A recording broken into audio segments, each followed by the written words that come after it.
welcome. Thank you for joining us tonight. I'm the Director of Public Programs for PEN America, and it's my honor to start our evening tonight with a few words about PEN, and then I'll tell you a little bit more about how the evening will unfold. But first, if you are not familiar with PEN America, we are an organization of writers which stands at the intersection of literature and human rights. And it's an organization, a membership organization with about 4,500 writers and literary advocates. And we focus on the protection of free expression, the freedom to write, and we work with writers and for writers here at home and abroad. You can find out more information about the organization at pen.org. And tonight we're here for this evening, which is presented as part of our annual, I think one of our largest annual event, the World Voices Festival. And it's a wonderful festival that happens every year. I think that it's something that we New Yorkers are really lucky to have, where we get to interact with about more than 100 writers coming from all parts of the world and also the US, and we hope to present dynamic conversations and engaging programming for a week. So it's really hard to choose. I want to also, again, thank you for coming here tonight. We have multiple events every night, and the last event will be on Sunday, the Arthur Miller Lecture. And this year, we decided to focus on gender and power as a theme. And we're hoping that all the events presented this week are a celebration of the power of art, the power of writing, which enables people to see beyond our differences. And I think that in particular this year, I think that message will resonate throughout the week. I would like to thank our partner, Medgar Evers and the Center for Black Literature. Thank you, Clarence Reynolds, for working with our festival team and allowing us to come here tonight. And thank you to Dr. Brenda Green, the Executive Director of the Center for Black Literature and the Chair of the English Department at Medgar Evers. I would love to invite her now to say a few words. Thank you.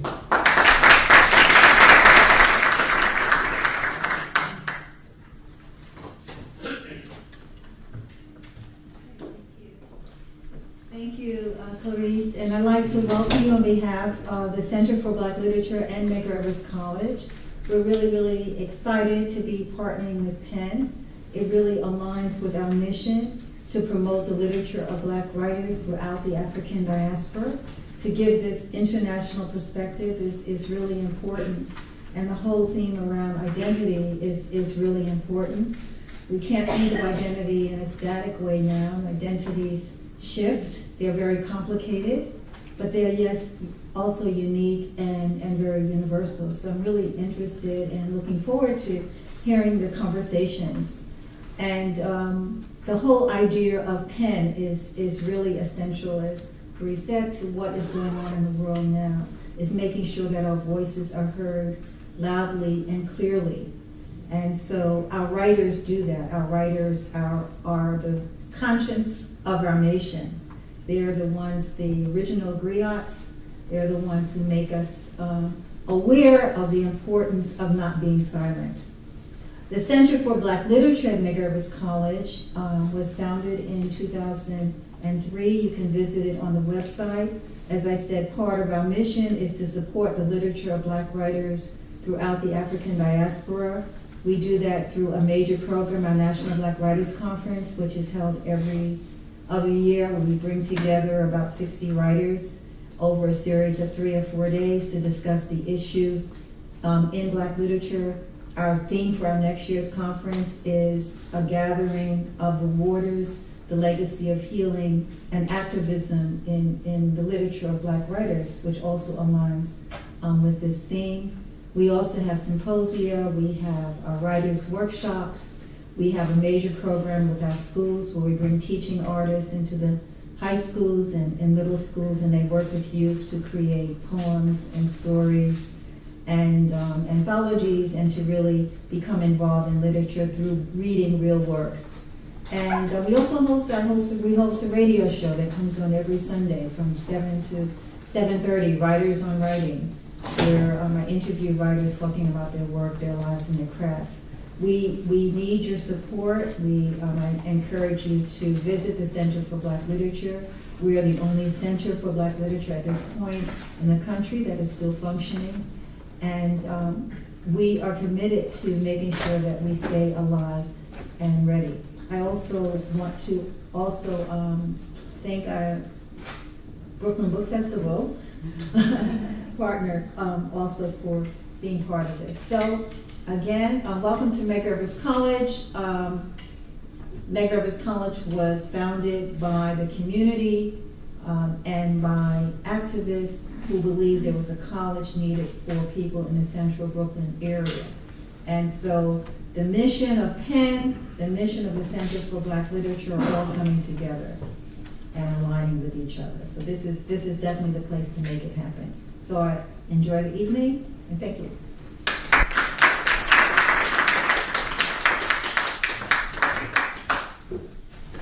So of course, I have to confess that, I selfishly asked for this assignment tonight to be here, because I think this is just an amazing panel, and thank you, Andy.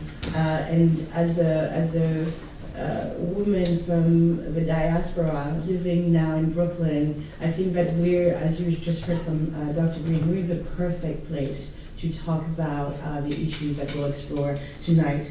So tonight's panel, Identity in the Age of Globalization, an African Diasporic Perspective, will be moderated by Andy Tepper. And I will introduce our moderator. We'll have a panel conversation, then a Q&A. The mic is right here. If you don't mind, come to the mic when you want to ask the question. We are also recording the evening tonight, so it's much easier if you come to the mic. And following the Q&A, we'll have a book signing. So books are available just outside the lobby. And so just rush at the end of the event if you don't have your book yet. Rush and go and buy them. And our speakers and our authors will be right here at the table for a signing. So now I'll introduce our moderator, and he will take it away. Andy Tepper is on the editorial staff of Vanity Fair and has written on books and authors for a variety of publications, including the New York Times Book Review, The Nation, Tin House, Words Without Borders, and Goodreads. He's a member of the curating committee of the PEN World Voices and co-chair of the Brooklyn Book Festival's international programming. Thank you so much, Andy Tepper, and now please welcome Andy.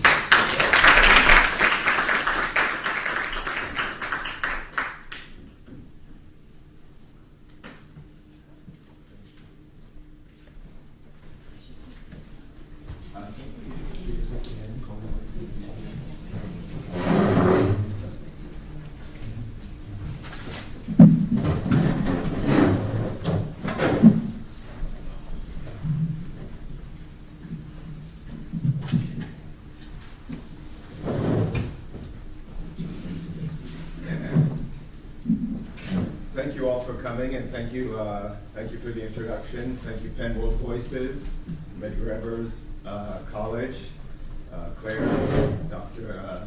Brenda Green, and the Center for Black Literature. Thank you all. Thank you all for coming.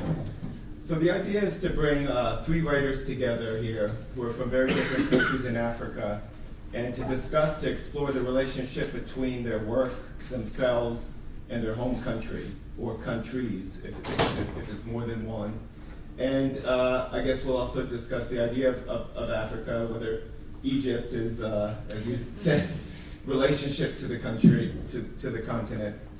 But first, to introduce the writers. Peter Kimani, who is based in Kenya, spent long periods in the US, in Texas, and is the author of the novel Dance of the Jacaranda. Maaza Mengiste is originally from Ethiopia, teaching here in New York, and is the author of the novel Beneath the Lion's Gaze. And Mona, who divides her time between New York and Egypt, is the author of the nonfiction book Headscarves and Hymens, Why the Middle East Needs a Sexual Revolution. So I thought I'd just begin with you, Mona, right away. And your book is different. It's an argument, and an impassioned argument. It's a nonfiction book that grew out of the experience of the Arab Spring. And my question is, who are you principally writing for, and who are you arguing against? Who are you trying to persuade with the book? Okay. Good evening, everyone. I'm very happy to be here. Thank you, Andy. I'm very happy to be with the panel. And I'm especially happy that we're at Medgar Evers College because he was a very important character, obviously, in this country's long struggle for racial justice, and for me, a very inspirational person. I wrote this book out of a great deal of anger because I saw what was happening with the Egyptian Revolution and the Tunisian Revolution and the other revolutions happening in the Middle East and North Africa, and I embrace anger wholeheartedly. I'm a very angry woman, and I'm happy to be an angry woman, and I don't pretend to be otherwise. And I was angry because I saw that we had begun a political revolution that was targeting what I call, or what was obviously, the dictator in the presidential palace. And that dictator oppresses everyone, men and women. No one is free in Egypt. No one is free in Tunisia, Libya, Syria, Yemen, Bahrain, etc., all the countries that had uprisings and revolutions of various kinds. But when we look beyond the presidential palace and the dictator in the presidential palace, against whom a lot of the uprisings were targeted, it then becomes obvious that if the dictator in the presidential palace oppresses everyone, along with the dictator on the street corner and the dictator in the home, what I call the trifecta of misogyny, all of them oppress women. Because I would often be asked, well, why are you writing this now? Don't you know there are 60,000 political prisoners in Egypt? Don't you see what the regime is doing? Don't you see how the revolution is floundering, etc., blah, etc.? And my point was, the revolution is floundering because you refuse to see that unless 50% of society is free, no one will be free. So I wrote this as a polemic to insist that without women's freedom, no one will be free, that we have to dismantle this trifecta of misogyny, not just in Egypt, but globally. So I wrote it against the trifecta of misogyny, which in other words is patriarchy. And I wrote this book in English because English is the language I write in, and I'm sure we'll get into language and identity later. I was born in Egypt, and my family moved when I was 7 to the UK, where we lived for 8 years. So since the age of 7, English has been my primary language, but I speak and read Arabic fluently. And I wrote it in English because I'm writing against patriarchy everywhere, not just in Egypt and the Middle East or North Africa. So I'm writing this against patriarchy all over the world. But I insist on writing this book as a woman who is Egyptian and Muslim and feminist and African and all my other identifiers. So I'm writing the book that I have long rejected white people writing, because I'm sick and tired of white people flying into Egypt and writing about us. This is my story to tell. So I wanted it to be in a language that everybody understands. I wanted it to be in a language that I'm comfortable with. And the people whose responsibility it is to dismantle this trifecta of misogyny read English. So it's a very disingenuous argument when people say to me, well, why didn't you write it in Arabic? You know, an uneducated woman can't read your book. I'm not putting this on the shoulders of the uneducated woman. I'm putting this on the shoulders of people with privilege, who I believe are obliged to fight 10 times harder than those who don't have privilege, and I consider myself among them. So I wrote this book out, like I said, a great deal of anger against patriarchy everywhere, but specifically the patriarchy in Egypt. And you mentioned Egypt and Africa, and I'm very glad you did, because as an Egyptian, I fully acknowledge the shameful and disgraceful way that Egyptians deny our Africanness, the racism that is endemic in Egypt. And just by way of wrapping up what I'm about to say, tomorrow I'm supposed to be giving a reading about that is from the works of authors who have been targeted by totalitarian regimes. So I chose the work of iconic Egyptian feminist Mona Eltahawy, who's a personal hero of mine and I've met many times. So I thought I would read from her memoir from a women's prison, because she was imprisoned for 3 months in 1981. And right there on the fucking first page, she says, just before I was arrested, I went to Africa on a mission. I'm like, where the fuck is Egypt, woman? Where the fuck is Egypt?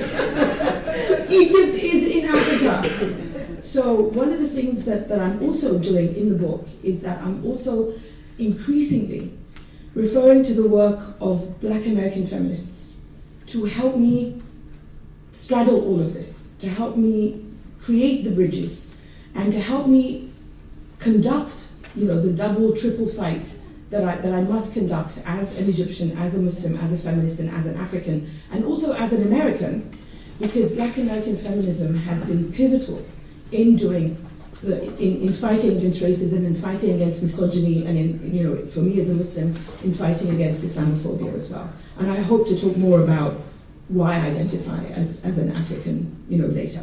But I hope that kind of throws all the balls out there to answer your question. Thank you. So, Peter and Maaza, from a fiction perspective, tell me about your novels in Ethiopia in the 70s and in Kenya through the whole span of the 20th century to independence. Why were those periods important for you, and what other feelings helped you create or made you want to cover that ground, those periods, and did you think it would be hard to for a Western audience to grasp it, to understand what you were trying to do, or did you think the characters themselves would embody the history?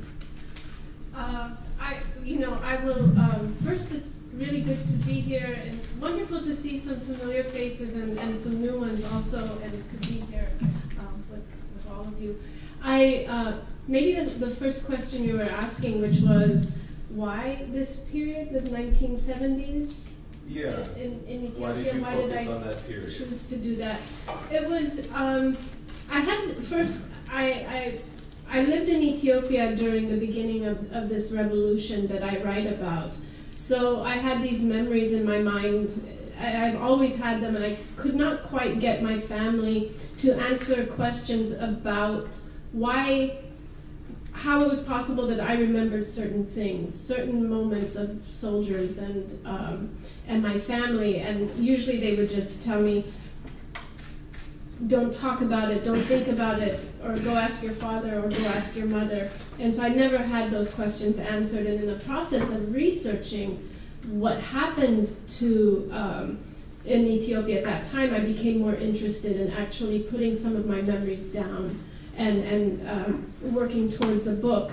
But I think I was also particularly interested in the 1970s. This book is set in Ethiopia. But the research that went into the book began in Argentina, in Buenos Aires, during the Dirty Wars. It included the research that I did in Cuba. It included the revolution in China. It included what happened in Cambodia with Pol Pot. It dealt with what was happening here in the US during the Civil Rights Movement. And in America during the Civil War. I was really interested in understanding what happens to human beings when there's an ideological conflict, what happens inside families. So Ethiopia became the framework for me, but the history, or really what I was trying to do, was grapple with something much larger about human beings. And I think the interesting thing that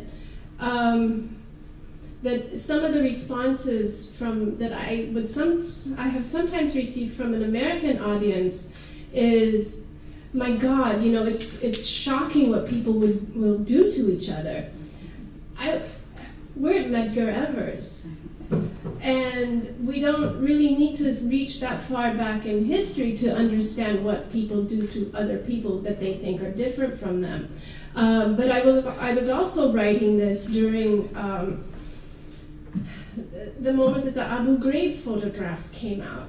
And so there were specific scenes that I was trying to decide, should I write these moments of torture in the book, and what am I actually exposing about Ethiopia or about Africans if I put that in there? Am I falling into a stereotype?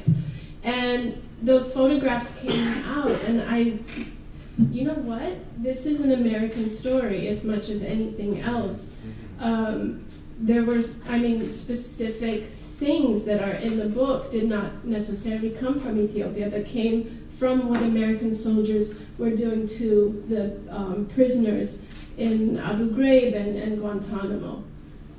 And I can't remember your second question, but I can that's move fine. it there. Yeah. And yeah, Peter, tell us about what you wanted to explore in your novel.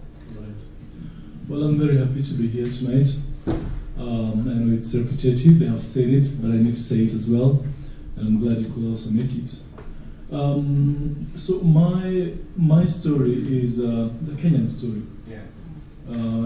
It's a specific story of a specific location and specific time frames, which to me were informative of larger issues of citizenship and nation building in that part of the world. So I was interested in the period of the establishment of the colony, the British East African Protectorate, or what they called my country then. It evolved into Kenya before it became Kenya. And some colonialists still call it Kenya, just to show how entrenched those perceptions are. So the next phase within the book is 1963, on the cusp of independence, and I wanted to reevaluate what it meant to be Kenyan in that moment. So my main character is an Indian. So my motivation for identifying a character who is outside my own experience, my own cultural experience, was partly to break fresh ground, because we have very set narratives. White colonial writers have a specific narrative about Africa, and black African writers have a specific story they write about Africa. And I was thinking there is a gray area that's hardly explored. So the Indian was a metaphor of that in-between world. So the story is interested in recovering, my own history, partly because of those distortions that have persisted for such a long time. Even contemporary journalism still persists those notions of what they call the dark continent. So in a sense, I was responding to, not responding directly, but I was teasing out Joseph Conrad's Heart of Darkness.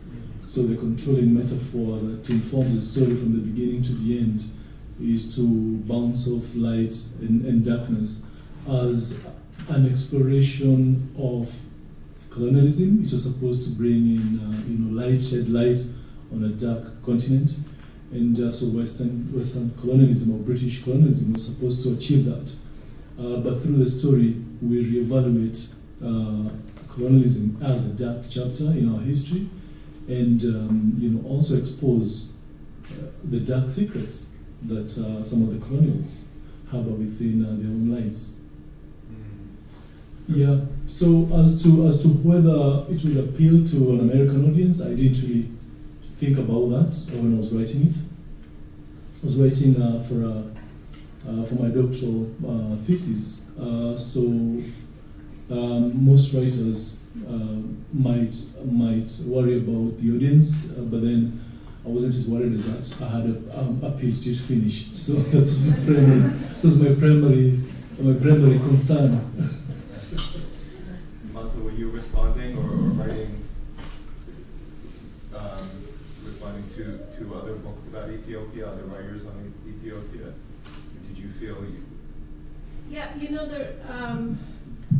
the quick answer is no, but I was also very much aware that this is one of the few books that have been written fiction about this period, and that it was coming from someone who was not necessarily part of the revolutionaries or the counter-revolutionary movement at that time. And also I was very, very aware that I was writing as someone from the diaspora, and also writing as someone, as I found out later, is a woman and I shouldn't be writing about those things, according to some people. So I was aware of that, and you either do it or you don't, you know. But it doesn't. I knew that was going to maybe be an issue, but I think the story itself was more important to me than anything that somebody else might have brought up against the book. And I think that's one of the things that I understood very early on. I did get feedback, some kind of pushback, but it tended to be from these older, more conservative men who were part of this movement, or who were professors of history in Ethiopia, who just could not imagine that a woman could write this, and that this story could be written in English. Speaking of language, right? And Mona, tell us more about your relationship to your country, to Egypt, and the revolution that happened there. You traveled back and forth. Was it difficult for you as living abroad, or tell us about that relationship? Well, I mean, as I said, I was born in Egypt. I was born in Egypt to Egyptian parents, but at the age of 7 we moved to the UK because my parents got a scholarship to get a PhD in medicine. And then we moved to Saudi Arabia, where I say I was traumatized into feminism because of Saudi Arabia. And then I moved back to Egypt when I was 22, so I was 21. So I was away from Egypt from the age of 7 to 21, which are very obviously formative years. So by the time I went back to Egypt to study journalism and become a journalist, I basically had to kind of fashion for myself what being Egyptian meant, because I was away from the age, during those ages when, propaganda of various kinds, whether it's the curriculum at school or your parents or religion or culture, in that specifically Egyptian context, teaches you what being an Egyptian is. And then I lived in Jerusalem for about 13 months as a Reuters correspondent, because I became a journalist in Egypt and reported in Egypt and in Saudi Arabia and from Libya. And then I moved to Jerusalem for 13 months, and I was the first Egyptian to work I lived in West Jerusalem, so it was Israel. So I was the first Egyptian to work in Israel for a Western news agency, and that had a whole bunch of shit of its own, especially with the Egyptian regime. And then I moved back to Egypt, and I moved to the US in 2000. So all of those countries have shaped who I am. I spent, I would say, about half of my life, or just a little less than half of my life in Egypt. And I moved to the US, obviously, a year before 9/11, 2000. So that was a big moment. Obviously, I didn't live in New York at the time. I moved to New York in 2002, so a year after 9/11. But when I moved to New York, I discovered a very progressive group of Muslims, American Muslims, which for me were really important. And that added kind of an extra layer of identity. Fast forward to 2010, when the revolutions began in Tunisia, and then they caught on, because we often forget they began in Tunisia, because Egyptians, being very chauvinist, we begin everything. So everyone thinks that we began the revolution. Tunisia actually began the revolution, but Tunisia is this tiny country, and we often forget. But anyway, the Tunisians began the revolutions, and when the Tunisian dictator Ben Ali ran away, literally ran away, about 10 days before planned protests in Egypt against Police Day. It was stunning. It was something no one had ever imagined. We were crying. People were literally crying because we couldn't believe it.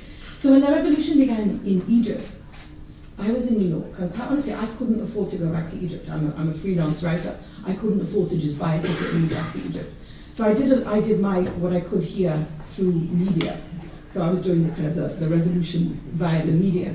And then I went back and forth from July until the end of 2011. And in November of 2011, I went back to Egypt to join a very pivotal protest that happened against the military and the police. And during that protest, Egyptian riot police broke both my arms and sexually assaulted me, and I was detained for 12 hours by the police and the military. And a lot of the anger that I say I wrote the book with comes from that moment when I was assaulted by the police. And it wasn't the assault on my body, just my body per se, but it was also the fact that in March of 2011, the Egyptian military sexually assaulted, essentially raped, Egyptian women revolutionaries through so-called virginity tests that created little to no outrage. So that was March 2011. October 2011, incredible outrage was generated in Egypt when a 21-year-old woman called Alia El-Mahdi posed naked in her parents' living room, wearing a red bow in her hair and red shoes, and posted it on her blog. And this was a protest against the sexual hypocrisy that she was fighting against as part of the revolution. This wasn't a street naked protest, this was in her parents' living room. There was more outrage directed at that young woman than at the military that raped Egyptian women revolutionaries. And then in November, a month later, I was assaulted, and I discovered later that 12 other women were sexually assaulted in almost identical manner as I was, but could not, to this day, speak about it. And then in December, that iconic picture that you all remember of the woman being dragged in tahrir and stripped down to her blue bra, and until this day we only know her as Blue Bra Girl, because her family had prevented her from speaking. So that's my relationship with the revolution. This outrage again at how, and another main reason that I wrote this book and have put as many names as I could of activists and feminists historically and during the modern era from the various countries in the Middle East and North Africa is because whenever revolutions happen, and I'm sure you know this as well from your own research, Maaza, whenever revolutions happen, it's men who write the stories and it's men's names who are remembered, and women are erased as if we weren't there, as if we didn't sacrifice our lives, as if we weren't hurt alongside men. And again, that's another reason that I bring in a lot of black feminists, especially black American feminists who are very involved in the civil rights movement, because that's exactly what women like Audre Lorde and Bell Hooks and Toni Cade Bambara and so many others say about the civil rights movement and say about black liberation movements. Elaine Brown, who was the only woman who led the Black Panther Party for 4 years, she eventually left. Assata Shakur. So many women throughout history are denied, their names are erased and their roles are erased because it's men who end up writing the stories of the revolution. So that's my role in the revolution. That at the beginning I was in and out, but then after I was assaulted and after we had presidential elections, I moved back to Egypt because I didn't want to write this book here. And I wanted to practice feminism on the ground there. I didn't want to, it's easy for me to be a feminist. It was written in Egypt. Yeah, no, I moved back specifically in Egypt I moved back specifically to write the book there and to piss off the regime. Peter, I'm interested, in fiction it's very different. These are personal experiences that you're living through, but you did research, you're doing research on a period in Kenyan history, the Land and Freedom Party. You have a revolutionary character known as referred to as the Mau Mau. But tell me about that research and what you learned and what you uncovered or didn't know. Okay, so the Freedom Party within the book, it's called Party of Dust. Fictionalize it. Fictionalizing. But these are the independents, the guerrillas, the underground resistance. Yeah, and it's a challenge that I had to face because some of the remnants of that movement, or even the founding president and that regime are still in power. So I had to get a fictional name for it so that I don't name the individuals directly. But that's a fragment of the coming to birth of the nation, because what truly happened is that there's a betrayal of the struggle. And so one of the things my book returns to in a very direct way is to reassess the question of land. And so the entire freedom struggle in Kenya for 9 years, the armed insurrection by the Mau Mau was to regain lands that were stolen by the British.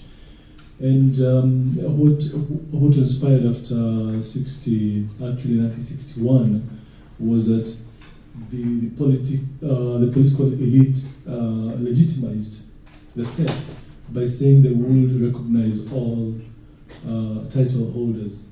Everybody who had a title to a piece of land, whether it was given as a gift, as it happened in my story, will be recognized by the state. So one of the things I try to do is to return to the foundation of the nation and just show the injustices and the fraud, sheer fraud, that we have perpetuated to date. Because the land question may have been a century ago. I mean, incidentally, we have been wrestling with that single issue 100 years. So since the British arrived in Kenya, the campaigns that were instigated, there is a woman here talking of women in the struggle who does that in 1920s on the coast, Mekatilili. And so from Mekatilili to the time of independence in '63, we are still wrestling with the question of land. So my book, although formed by the past, is somewhat informative of the present and the challenges that we continue to face as a nation. Yeah. And Maaza, I'm interested in your new work that you're working on. Tell us about that, and it's in a different period. And tell us why, and maybe then we can go into a reading. We were going to read from that, and then we can do some reading. Okay. Yeah. Yeah. My new book is set during the early days of World War II and deals with fascist Italy under Mussolini invading Ethiopia in the hopes to colonize it. Ethiopia was, one of the last independent countries in Africa. So the novel, however, I was researching it for a while. I lived in Italy and was working in the archives there, and realizing that everything that I was finding in the archives was actually state-approved information that had been generated during the time of Mussolini, meaning that I was getting history through propaganda, that this was the history that's been preserved.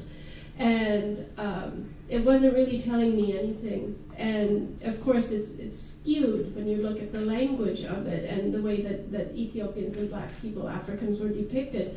So one of the things that I decided I would do is move out of the archives and quite literally just start going on foot, talking to people that I knew, going to flea markets, doing all these things and trying to collect material myself for my own research and looking at letters that Italian soldiers were writing home, photographs that they took that they kept and didn't send home, so that did not have to go through censorship. This was stuff that they could keep and then bring back with them to Italy. So I, found albums and photographs, and initially, I had heard these stories in bits and pieces from my family of women who fought alongside men. But I had never really, and once in a while I would find in a newspaper, in an Italian newspaper from the 1930s or 40s, one line about so-and-so's wife. When he fell in battle, she picked up his gun and went into the battle. But I didn't find anything until, really concrete, until I was looking at these photographs taken by these Italians, and pieces started coming together. A few times I found a photograph of a woman, an Ethiopian woman with a rifle. Mm-hmm. What's interesting when you think about the way that maybe these soldiers were thinking of these women was that they would often pair that woman, that photograph that they would take, they would put her next to a photograph of a naked woman. And so it's interesting for me looking at that to see they could not grasp the concept of a strong woman with a rifle, maybe ready to kill them, unless they could also first look at a naked woman that they had just subjugated, in front of the camera. And so anyway, I have these photos. So the novel is from both perspectives? Yeah. So the novel is told from not only a female soldier, but an Italian soldier who takes his camera into war. And so eventually, of course, they cross paths. So the female soldier is the Ethiopian character. Yeah. And they cross paths. Yeah. So what I will do is I'll read from the book begins it's set in 1935 through 41, but I will read just a short section of the beginning of the book, which opens in 1974 with this soldier, female soldier, looking back. So, yeah. So I guess you know she lives, right? Similar to the period of your first book. Then. It is. It actually opens on the eve of the revolution, which is where this book takes off. So it's kind of a continuation. I don't want to give too much away, but yeah, you'll see some characters from here in their younger days in this book. Interesting that you went to Italy and That's a secret. And did a lot of just walking around to Absolutely. keep track on this career. It's really, Italy has, I'll say this and then I'll start. You know, we here, people think that we talk too much about race, that black people, all of us, you know, we tend to complain about racism. But having lived in a country that has never, I'm talking about Italy now, but having lived there, living in a country that has never had a civil rights movement, that doesn't even have a vocabulary to begin to talk about blackness, and doesn't have any kind of protocol of how to treat blackness, there's a big difference. And I think coming back here, I really understood how much I owed to the civil rights movement, even more than I always felt it, but it became very concrete and very real for me how much things have changed, thank God, to people like Medgar Evers and people like Martin Luther King, Fannie Lou Hamer, all those people that we tend to not, we take for granted maybe here because we talk about it a lot. It makes a big difference. They have really made an impact, and I felt it there. And Italy now, as you know, is dealing with migration, globalization. They don't know how to deal with it because they don't have a vocabulary. They've never dealt with what happened in Ethiopia and in Eritrea and Somalia and Libya. They have never dealt with it. So imagine the kind of weight that a nation carries with that still being left to kind of dig up. Yeah, I remember that Nerudin Farr wrote a book, a nonfiction book about Somali immigrants in Italy. Yeah. But other than that, I can't think of many. Yeah. It's coming, it's starting to, but those writers in Italy who are from the diaspora as well have an uphill battle. Yeah. So I will, thanks. No, very interested in hearing any of that. Okay.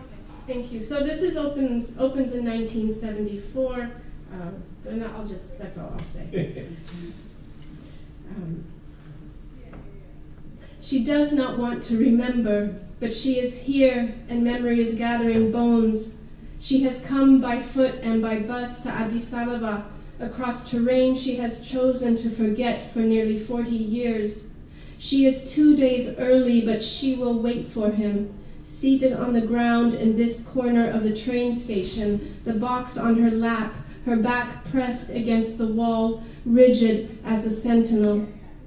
She has put on the only dress she does not wear every day. Her hair is neatly braided and sleek, and she has been careful to hide the long scar that puckers at the base of her neck and trails over her shoulder like a broken necklace. In the box are his letters. Le lettere, sono le mie lettere, carissima Hirut, and you must keep them for me until I see you again. Now go, vattene, hurry before they catch you. There are newspaper clippings with dates spanning the course of the war between her country and his. She knows he has arranged them from the start, 1935, to the end, 1941. In the box are photographs of her, those he took and labeled in his neat handwriting, una bella ragazza, una soldata feroce, and those she gave him, mementos scavenged from the life of the naive girl she was before the war, before the noise, before those terrifying nights that she could not shake herself free from. Inside the box are the words he taught her to read, the only words she has ever recognized in other books and other letters not meant for someone like her. Inside the box are the many dead that insist on resurrection.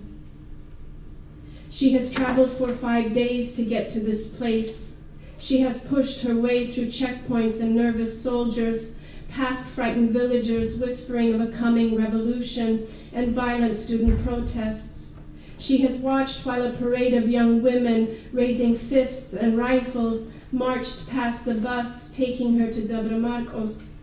They stared at her, an aging woman in her long drab dress, as if they did not know those who came before them, as if this were the first time a woman carried a gun, as if the ground beneath their feet had not been won by some of the greatest fighters Ethiopia had ever known, women named Aster, Nardos, Abebech, Hanna, Maaza, Ainadis, Dabru, Elilta, Ababa, Qidist, Maskaram, Tigist, Tsahai, Saba, and a woman simply called the cook.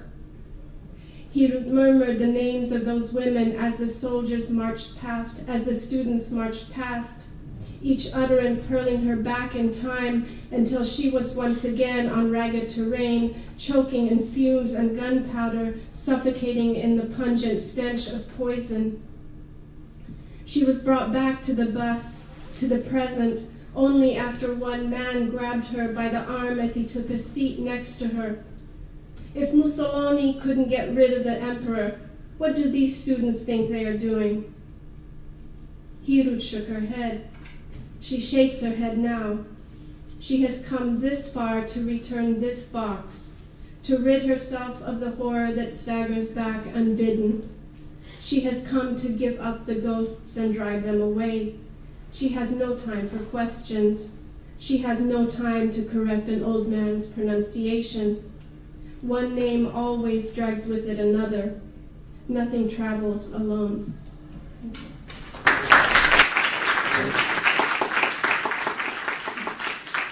Thank you. Thank you, Maaza. And Mona, maybe you can read next. And just to lead up to your reading, tell us a little bit. You lived around and traveled around the Middle East, but where was your formative experience as a feminist, and how did that lead you to these black women writers and black women feminists that you're reading now? I would say I became a feminist very soon after my family moved to Saudi Arabia. I was 15 years old, and to be a 15-year-old girl anywhere is difficult. But to be a 15-year-old girl who's moving from the UK to Saudi Arabia, it was like someone turned the fucking lights off in my mind. It was incredibly traumatic. And I became this thing that I didn't have a name for. I didn't know at the age of 15 that what I was doing in rebelling against this incredible injustice against women in this country. Basically, if any of you are watching The Handmaid's Tale or you've read The Handmaid's Tale, it is not a dystopia for those of us who've lived in Saudi Arabia. It is Saudi Arabia. Everything you're seeing in The Handmaid's Tale is Saudi Arabia. It's not some awful future because of this fascist fuck called Donald Trump we have. It is what is happening in Saudi Arabia. Anyway, so at the age of 19, at the university library that I attended King Abdulaziz University in Jeddah, and some renegade librarian or professor, I don't know who, but bless her seriously, because there are no women's and gender studies departments anywhere in Saudi Arabia, including today. But for some reason I found on the bookshelf, I actually found two things which have been very instrumental in my development. One was a book of Islamic erotica, and it does exist, called The Perfume Garden by Sheikh Mohammed Nafzawi. The Perfume Garden belongs to a long and rich history of Islamic erotic heritage.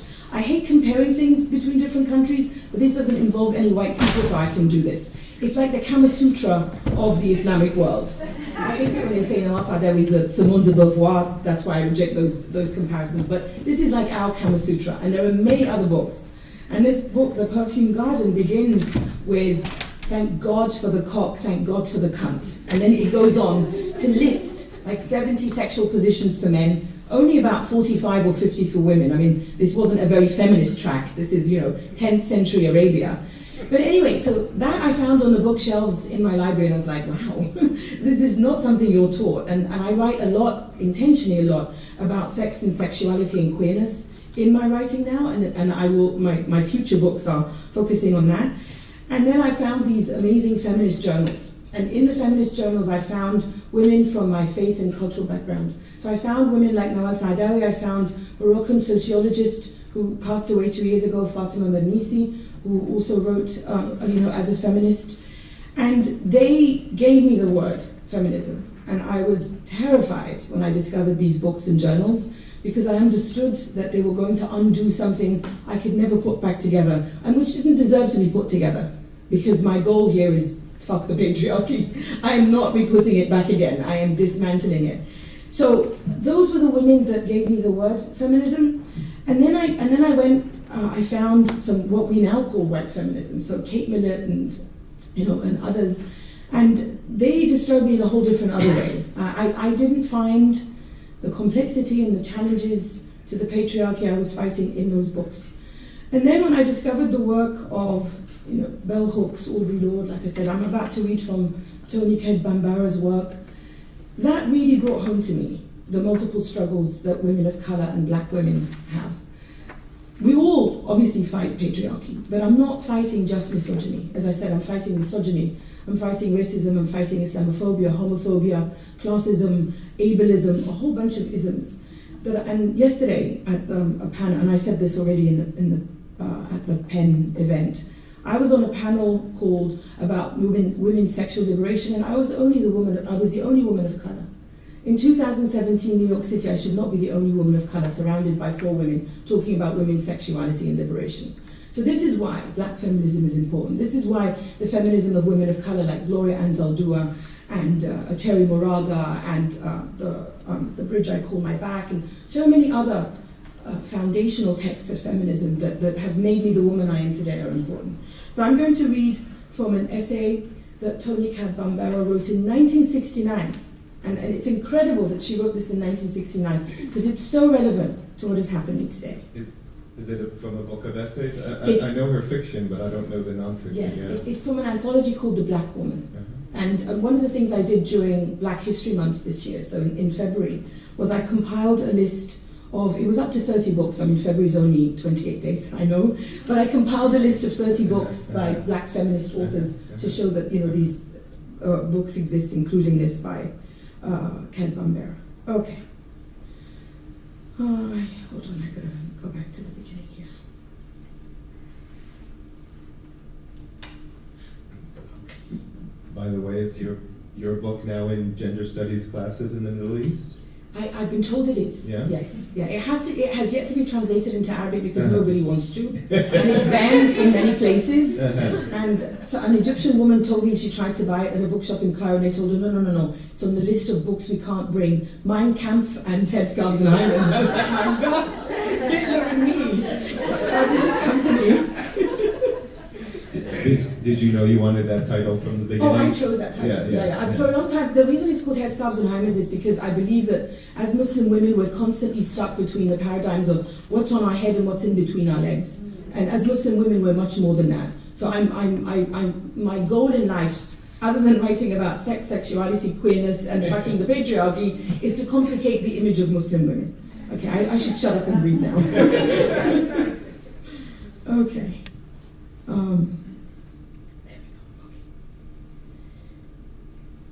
So she talks, this is a lecture that she gave, and she talks about discussions, it's basically about the roles of black women and men in the liberation struggle. And she says one of the things that came out of discussions that she had with students had to do with the handling of the women's liberation question in these organizations established to further the movement. It would seem that every organization you can name has had to struggle at one time or another with seemingly mutinous cadres of women getting salty about having to man the telephones or fix the coffee while the men wrote the position papers and decided on policy. Some groups condescendingly allotted 2 or 3 slots in the executive order to women. Others encouraged the sisters to form a separate caucus and work out something that wouldn't split the organization. Others got nasty and haughty and forced the women to storm out to organize separate workshops. Over the years, things have sort of been cooled out, but I have yet to hear a cool-headed analysis of just what any particular group's stand is on the question. Invariably, I hear from some dude that black women must be supportive and patient so that black men can regain their manhood. The notion of womanhood, they argue, and only if pressed to address themselves to the notion do they think of it or argue, is dependent on his defining his manhood. So the shit goes on. Of course, there are any number of women around willing to walk 10 paces back to give him the illusion of walking 10 paces ahead. I happen to love my old man, and I would be loath to patronize him in that way, but perhaps that's because I don't have to, for he is not obsessive about his balls. And I wonder if the dudes who keep hollering about their lost balls realize that they probably surrendered them either to Mr. Charlie in the marketplace, trying to get that El Dorado, or to Miss Anne in bed, trying to bang out some sick notion of love and freedom. It seems to me you find yourself in destroying illusions, smashing myths, laundering the head of whitewash, being responsible to some truth to the struggle. That entails at the very least cracking through the veneer of the sick society's definition of masculine and feminine. Several pages later. Revolution begins with the self in the self. The individual, the basic revolutionary unit, must be purged of poison and lies that assault the ego and threaten the heart, that hazard the next larger unit, the couple or pair, that jeopardize the still larger unit, the family or cell, that put the entire movement in peril. We make many false starts because we've been programmed to depend on white models or white interpretations of non-white models, so we don't even ask the correct questions, much less begin to move in a correct direction. Perhaps we need to face the terrifying and overwhelming possibility that there are no models, that we shall have to create from scratch. Several pages later. It may be lonely, certainly painful. It will take time. We've got time. That, of course, is an unpopular utterance these days. Instant coffee is the hallmark of current rhetoric, but we do have time. We'd better take the time to fashion revolutionary selves, revolutionary lives, revolutionary relationships. Mouth don't even win the war. It don't even win the people. Neither does haste, urgency, and stretch out now insistence. Not all speed is movement. Running off to mimeograph a fuck whitey leaflet, leaving your mate to brood, is not revolutionary. Hopping a plane to rap to someone else's community while your son struggles alone with the junior scholastic assignment on the dark continent, quote unquote, is not revolutionary. If your home ain't in order, you ain't in order. It's so much easier to be out there than right here. The revolution ain't out there yet, but it is here, should be. And arguing that instant coffee 10 minutes to midnight alibi to justify hasty-headed dealings with your mate is shit. Ain't no such animal as an instant gorilla. This is written in 1969. Incredible, huh? Thank you. Peter, what's interesting in your book is, and we've talked about this already, is you have a cross-section of communities. There's and it all revolves around this construction of a train line in Kenya in the early 20th century. But there's the African, there's Indian community, the white colonialists. Tell me more about the specific Indian community. It's they're Punjabis, I believe. They're Muslim, are they? And they've come to work as engineers on the project. Yeah. So Rajan, one of the main characters, is a third generation, Indian. So his grandfather Babu is also Indian from Punjab, and of course in 1947, in that region when Punjab was dissolved and pushed towards Pakistan and India, they lost a state. So states become erased off the map, and others are created. So my intention for examining that intersection was let me put it this way. There were an exploration of race, politics, and power, and the future implications of those intersections. So the train is a metaphor of the divisions that the British brought to Kenya.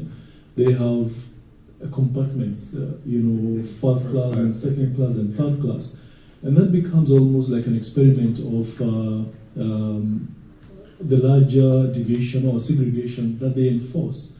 We had white settlements in Kenya, we had settlements for blacks, for Indians, for Arabs. Everybody had their space. So the train was in that sense, an experiment of sorts that they replicated across the country.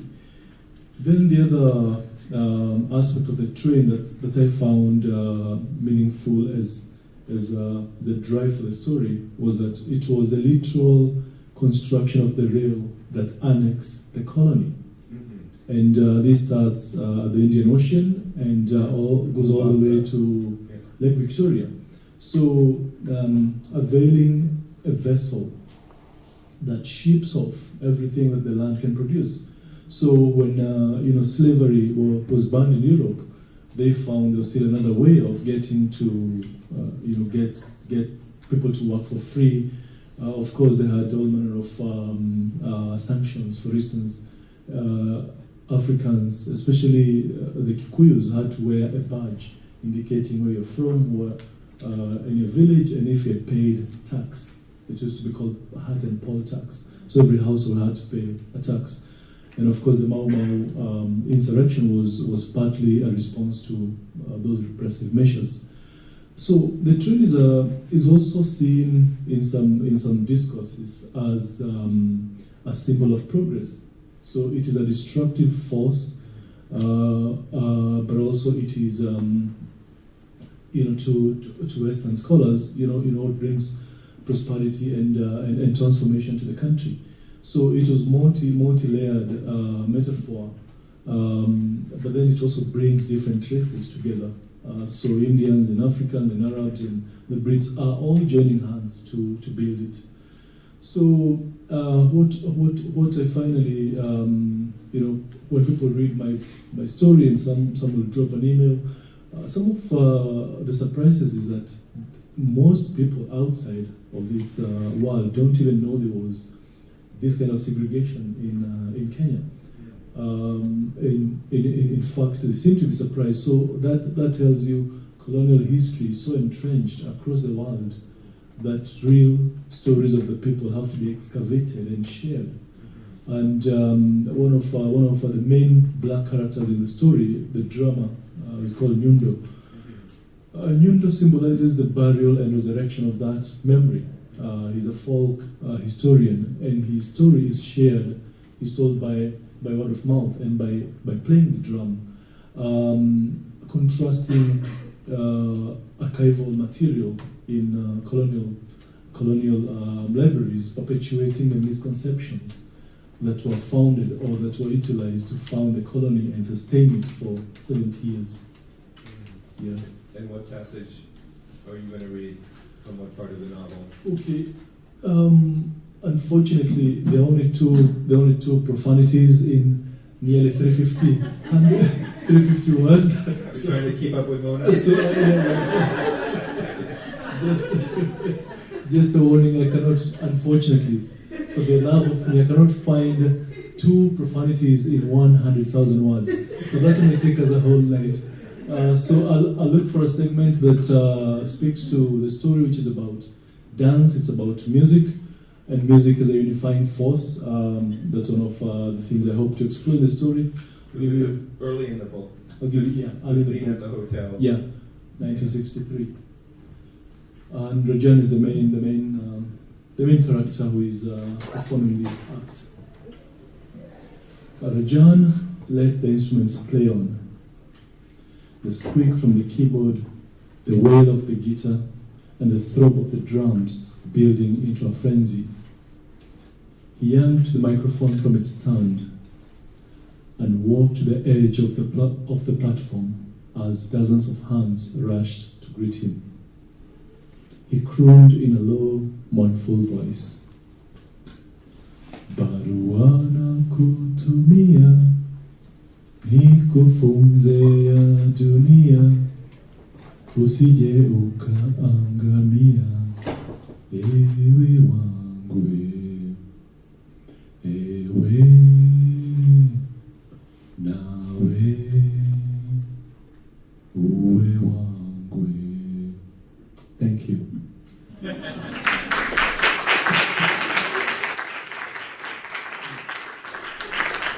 Well, I think we have around 10-15 minutes, so let's open it up for questions. Any questions about feminism, fiction, Africa?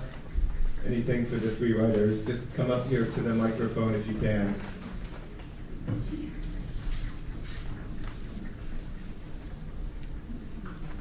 just going to go ahead and start a line going back for anybody who'd like to ask a question. Thanks very much for being here, and I basically had a couple of questions. One for the panel was, do you feel as if African writers have to grapple with the burden of history in ways that perhaps other writers from other parts of the world do not?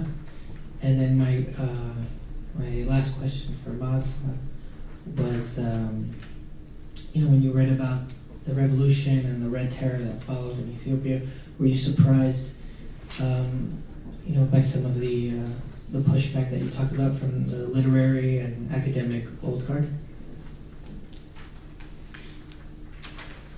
All right. Well, for me, I think it is imperative for me as a Kenyan to write what I think will be a meaningful story. I know that's a burden that American writers might not experience, or maybe French writers. But I, as a Kenyan, with 100 years of oppression, so after colonialism, we had post-colonialism and neo-colonialism. So imperialism really persists, and that thread hasn't broken. So for me to operate in a space that's so full of distortion of my story, I feel obligated to make a contribution to at least recovering what I think should be authentic narrative of our people. Having said that, there is a preponderance by African writers to bog down readers with heavy themes and not stories. After all, what people care for are stories about people. And what will resonate with a reader anywhere in the world will be stories about other individuals. Because humans, wherever they are, seem to share similar concerns. Their desire to be loved, their desire to belong. Those are consistent whether you're in an oppressive, colonial, or neo-colonial status, whatever it is. They're those things that are shared by humans that seem to matter to me the most. So in other words, the message is important, but I think the story is even more important. Yeah, so for me, the history I will focus on is not fictional, is more to do with feminism, and specifically in my book. The history I have to grapple with when I talk about feminism, specifically in the Muslim context, is the way that the so-called saving and rescue of Muslim women is a part of empire, and historically has been, and a very disingenuous and criminal one too, because if I can make a direct connection between the British High Commissioner in Egypt, when Egypt was occupied by Britain, a man called Lord Cromer, who in the UK belonged to the movement that was denying women's enfranchisement. So as suffragists were going on hunger strike and chaining themselves to the fences of Parliament to get the vote, this man was against them getting the vote and political power. Meanwhile, in Egypt, where he was the High Commissioner, he was also promoting Muslim women's rights, and Muslim women should take off their veil, and Muslim women should be feminists. So this is the kind of disingenuous, criminal hypocrisy I'm talking about. Fast forward to George W. Bush and the invasion of Afghanistan, which was justified by we got to liberate Afghan women from the Taliban. Now, the Afghan women have a huge, huge battle on their hands, clearly, not just from the Taliban, but from all kinds of invasions in Afghanistan. But the fact that George W. Bush put Laura Bush on the radio during his weekly speech to say that we're going to Afghanistan to save Afghan women, and not just that, the feminist majority, and they should have known better, this was shameful, was selling swatches made from burqa material for $5. Like, the red ribbon for AIDS and and pink for breast cancer. So basically, Afghan women were turned into gimmicks. So I have to contend with that as I then make space for myself to write. And so what that ends up being is that I have to sit there and say, fuck imperialism, fuck the West, fuck this, fuck, so I can clear all of this out the way and then say, you know what? there really is a problem and there really is misogyny. But I don't want anyone to come save me. I recognize the burden of this history. So it's very, very exhausting. And the current form of that is Donald Trump.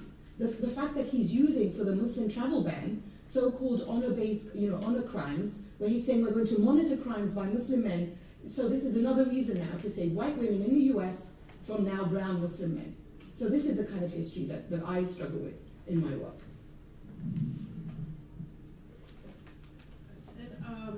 I'll just answer very briefly the first part, and I can answer the second one. Is I don't feel like I'm writing under a burden of history, specifically Ethiopian history.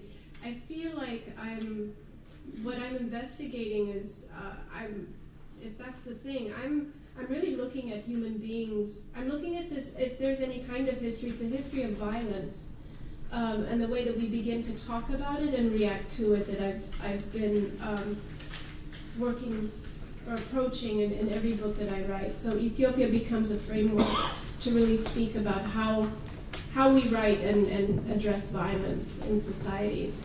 And the second question was I surprised by pushback? I wasn't. I was prepared because the one thing that people from Ethiopia told me was be very ready for these men, particularly men who were the revolutionaries at that time, to give you pushback when you are at reading. So I expected it. I was ready for it, and I confront them and they confront me. Next question. Hi, my name is Yvonne. I was born in Haiti and I socialized in Haitian culture. And then when I moved here to the U.S., I was raised in a very strict kind of like Haitian cultural background. So my question to you is like, when you embrace the ideas, the concepts of feminism, do you wrestle with the concept of feminism and the cultural way that you've been socialized to be a woman? Right. This is for me, right? Right. Yeah. All of us. Yes, all of you. All of us. Oh. You think you will answer this too? Unfortunately, I have no experience to relate. We will make sure feminists get. See, that's exactly the kind of complication. You're sitting right there, right? Yeah. That's exactly the kind of complication that I want to address. That we come from different backgrounds, that feminism is important to us, that we're fighting patriarchy, but we're also fighting, on multiple levels. And so I thank you for your question. I mean, and this is why I brought up, something like Donald Trump. I mean, I'm very cognizant of the fact that here in the United States, when I talk about, just mentioning the title of my book, when I talk about being a Muslim woman who is a feminist and who is so many other things, I have to contend with the internal, what I call the internal right wing, which are the misogynists of my communities, because Muslims are not a monolith, obviously. So I have to contend with the internal right wing, who will often tell me, shut up, stop talking about this stuff. You're just going to make us look bad, and you're just going to give ammunition to the external right wing. And the external right wing is, Donald Trump, a man who sexually assaulted at least 24 women, who now wants to save white American womanhood from brown Muslim men. And also the right wing that voted for Donald Trump, including 53% of white women voters. So I have to wrestle all of that. So I have to say, look, I don't want any of you to come and rescue me. I'm going to rescue myself. Muslim women are going to rescue themselves, and fill in the gap for Muslim women for any other kind of identity. But I see that they want to use all of that when I speak out about the kind of things I'm fighting against. The racist right wing, the Islamophobes jump and say, you see what Islam does to women, you see what the Arab world does to women, and then my internal right wing jumps and says, shut up for the sake of the community. And I'm like, fuck all of you, I'm not shutting up for anyone. And that's exactly what happens to women everywhere, that we bear multiple burdens. We have to represent everyone, and we have to be silent for everyone. And so I refuse to be silent for anyone. But it's exactly those complications that have to take us away from what we now call white feminism, because we have so many things to fight against. It's exhausting.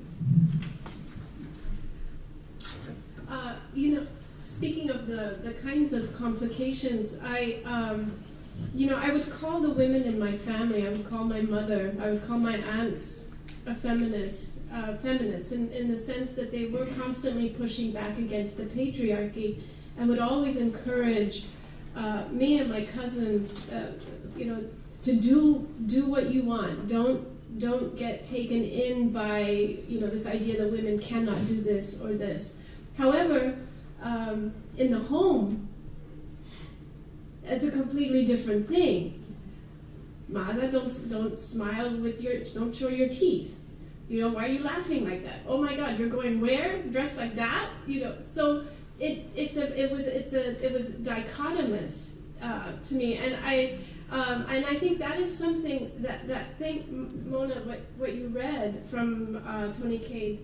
Bambara, this idea that the revolution starts in the home, and it's it has to begin there, and if you can't do it around that kitchen table, how are you going to necessarily take it outside of that door? And again, Mona, several weeks ago, you did this thing that was on Twitter, the Dear Sister. That was amazing. So if you guys get on Twitter and you search the hashtag Dear Sister, I think you were asking women what they had been taught as girls, or advised by men, right? And I think part of it, I jumped in, but I think it's for Muslim women, but I barged in anyway. But I started thinking about all the things that my mother and my aunts would tell me, which were really the same things that they were hearing, they had heard from the patriarchy, and that they were then passing on to their daughters. And so, it begins, and it has to begin in the home, because when I think about the revolution, the anti-fascists that were in Ethiopia and the anti-fascists that fought in Italy, the women, as once Mussolini lost control of the homes, once he could not dictate what kind of tea they were serving, or the honey, or the sausage, he was on his way to losing the war. I really think that it began there. And those women, both there and the women in Ethiopia, were raising children also to fight. And I think we have to be aware of that home thing. And unfortunately, it's something sometimes I think we have to train our mothers for that too. Peter, I was just going to mention your character, Miriam. The woman seems to me a very independent and liberated character. Was that your intention to write? I mean, she's sexually very free and not traditional. But she doesn't swear. She doesn't swear once. Last night I had dinner with friends, and someone asked specifically what happened to Mariam. Yeah. And I've been challenged to think of a sequel to the story. Yeah. So it might be continued. But I know we need to get his question, but I'll say very briefly that the way feminism is expressed in African societies, for instance, has to a great extent, subverted the role and the agency of women. In Kenya specifically, we had a street protest in 1922 in which a woman took off her skirt and threw it to the men who were jittery about approaching the police station where one of the trade union leaders was held. And she said, "Let's swap. You take my skirt and you give me the trousers." So that's a very powerful expression of the kind of power that Mona is articulating here. And just because it's not been recorded formally in the kind of books that we find in circulation easily, doesn't mean they haven't happened. And in my country, a majority of households are led by women. Quite, if you go to rural areas where men say children but don't take care of them, it's women who really hold those families together. And that's a role and a story that we need to hear more often.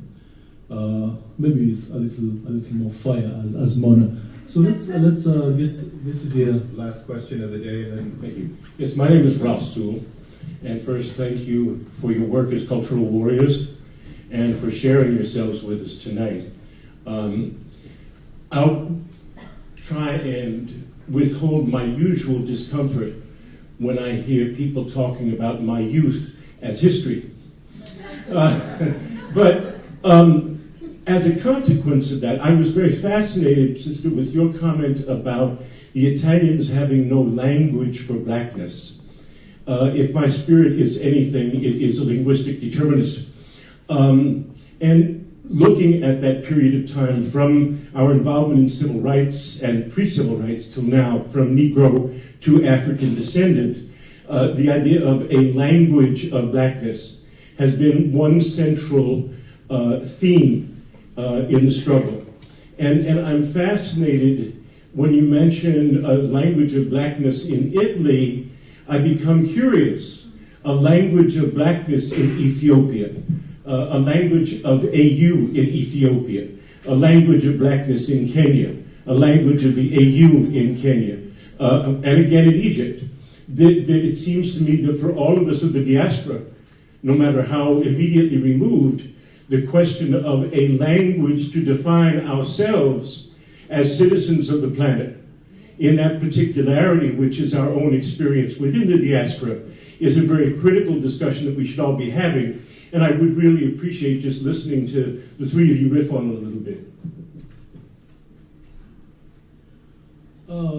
So we didn't have a lot of time, as we may have wished to just articulate a language as a question in literature, and we can discuss that for a long time. But it's something I wrestled with while writing this story. When you talk of African literature, and I write in a European language, a language that's coded to express the experience that's specific to a region in Europe.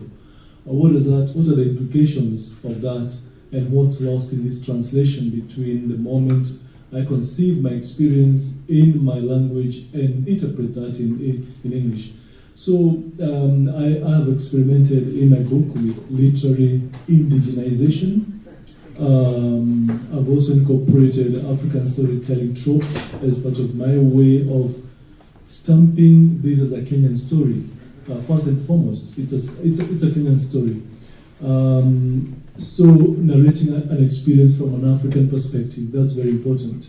So we have been talking about promoting African languages, and in my country there are 46 such languages with distinct histories and culture.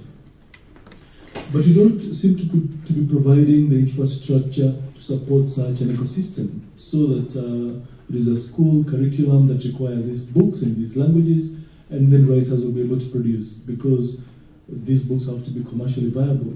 So all I am interested in is that if I write in this language, then there has to be the support system, and that hasn't been available. Right now I'm conversing to you in English. It's my third language. It's not my first, it's not my second, it is my third language. So it just tells you how imperialism reproduces itself. And there's going to be a challenge for our children and their children. So talking specifically about the AU, the African Union, a few years ago, they were wrestling with the question of language. Which language did they use at Addis Ababa, in their headquarters there? And of all the languages that were available, do you know what they settled on? Portuguese. The reason being, Portuguese apparently, although it was a colonial force on the continent, the French and the Brits have a lot more passion, fighting each other, that they decided, okay, we'll go to Europe and let's look for a neutral language. So in a continent where Swahili is spoken by hundreds of millions of people, it's an absurdity. And those are the kind of things we have to decolonize our leaders, we have to decolonize our politicians, because they don't seem to get it. So when you have a language that would affirm our identity as a people, they still want to return to Europe, because they still want to to be colonized. And surprisingly, they wear Italian shoes and suits cut in Savile Row in London. And that's where they also keep their money. And of course some islands off the British Isle. It's also ironic that they choose the language. I mean, Portuguese, I like that they invented colonialism, right?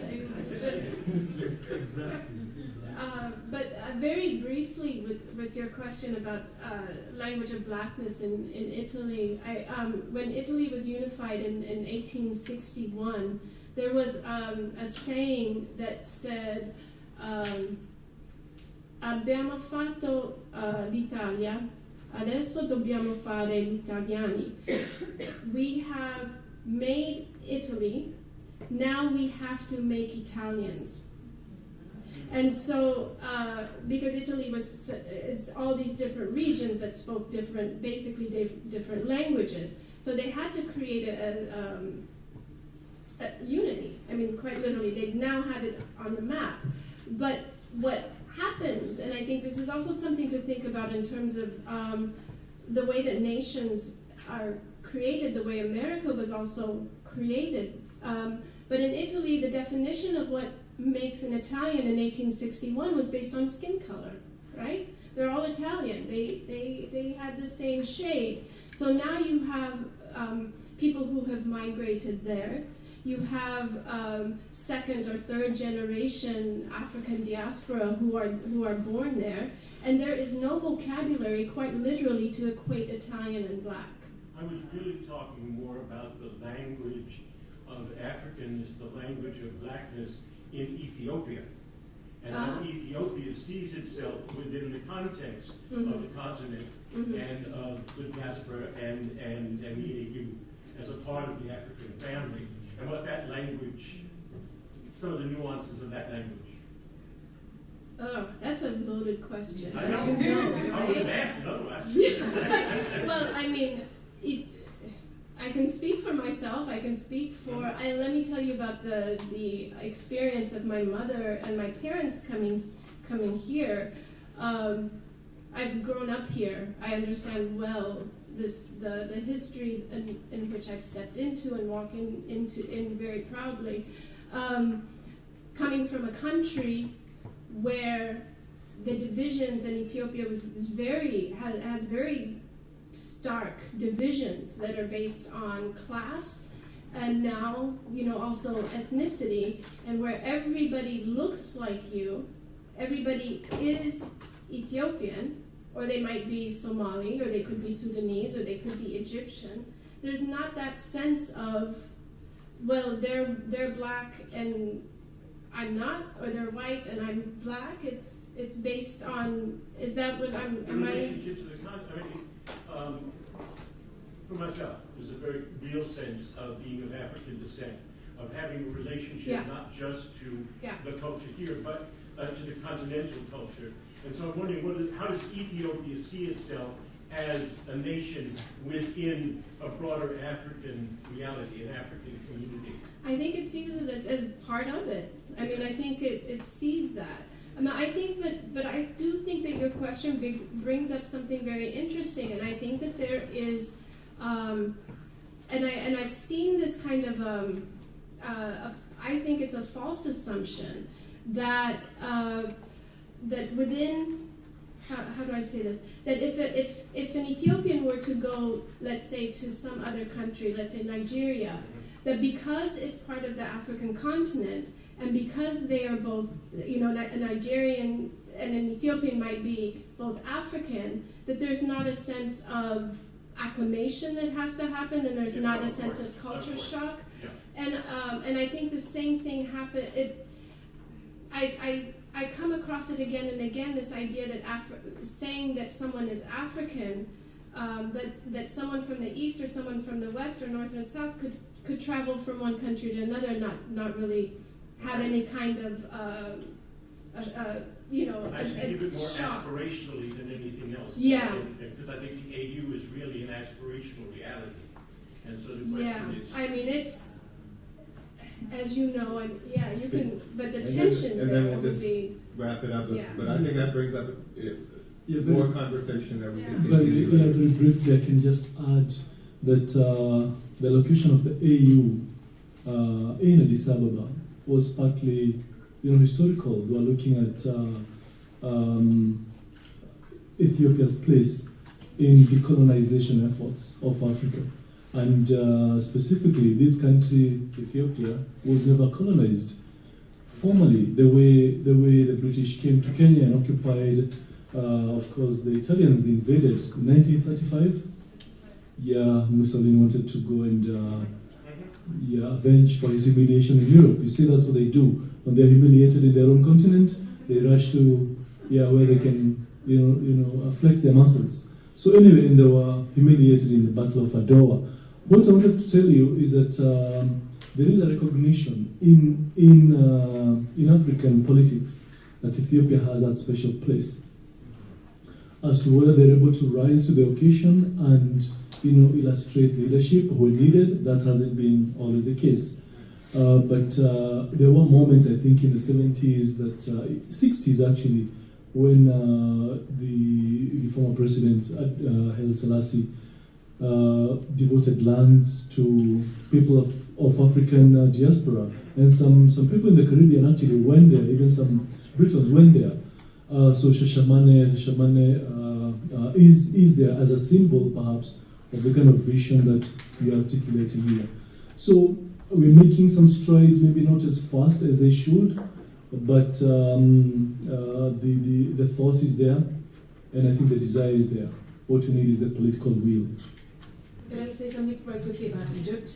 I think one of the most interesting things that have happened, I don't like the term post-revolution, so let's just say since the revolution began, because I believe very much the revolution continues, is that more and more younger Egyptians specifically are identifying finally as African. It's always been, I opened by saying that Egypt has a disgraceful, shameful history of being in total denial about its Africanness and the endemic racism. Now we have a large black community, the Nubians, and the Nubian language is an oral language, which is not taught in school, so that we now see a lot of Nubian activists who have organized, and we're talking about things like reparations for the land that they lost to the Nasser regime, for the creation of the Aswan Dam and how they were displaced, and also the recognition of the racism that they've experienced in Egypt, but also generally, even those who don't say skin color are black in the sense that Nubians are, they will identify as African. And I think part of it is also a resistance to a regime that for a long time has rammed down our throats that we're Arab and pan-Arab nationalism. And within all of that, there's also the added complication of Christian Egyptians, Coptic Egyptians specifically, who do not identify as Arab because they see the Arab identity as something that invaded Egypt from the Arabian Peninsula. And so they very specifically identify as just Egyptian, not specifically as African now. See, so all of this stuff. So, I myself, as I said, I definitely identify as African. And I hope that Egypt is finally, it finally recognizes that it is. But talking about the African Union, last year we had a disgraceful scandal in which one of our diplomats on a hot mic was caught describing fellow Africans as monkeys and slaves, which is just outrageous. This is in 2016. And then, to make things even worse, all the apologies that came out were addressing the rest of the continent as Africa and us again separate. It's like, come on. You see that happening, unfortunately, in South Africa now, with a lot of the protests that were happening against expats who live in South Africa. South Africans telling Nigerians and Somalis and others, go back to Africa. Come on. So this is apartheid, colonization, all kinds of destructive, versions of empire. Exactly, that totally fucked up our mental, political understanding of what's going on. But like I said, I'm a tenacious optimist. Younger Egyptian activists are now, you see it even in their Twitter profiles, Egyptian African, African feminist. Some of them will say Arab African or Afro-Arab, but they're finally bringing out the word and identifying as part of the continent, finally. All right, end on an optimistic note. Thank you. Thank you, Anita. Thank you so much. I think it was such a treat for all of us, and of course we would want to continue this forever. But we have two important things for you to request. You have a program evaluation from the Center for Black Literature. If you would not mind filling it out and leaving it at the desk on your way out, go buy the books. I think by now, if you have not had an incentive to do so, I think now you want their books, right? And they'll be right here to sign. The office will be right there to sign the books. I want to say again, once more, thank you, Andy Tepper, for being our wonderful moderator. And thank you, yes? Thank you, Mona, Peter, and Maaza for being our guests today. And I want to say on behalf of PEN America, thank you for joining us for this edition of the festival. Thank you for doing multiple events. You have the lineup of the festival with you. There's some more outside. You can see them again. So check out the lineup and don't miss the wonderful events that are happening through Sunday night. Thank you for joining us tonight. Enjoy.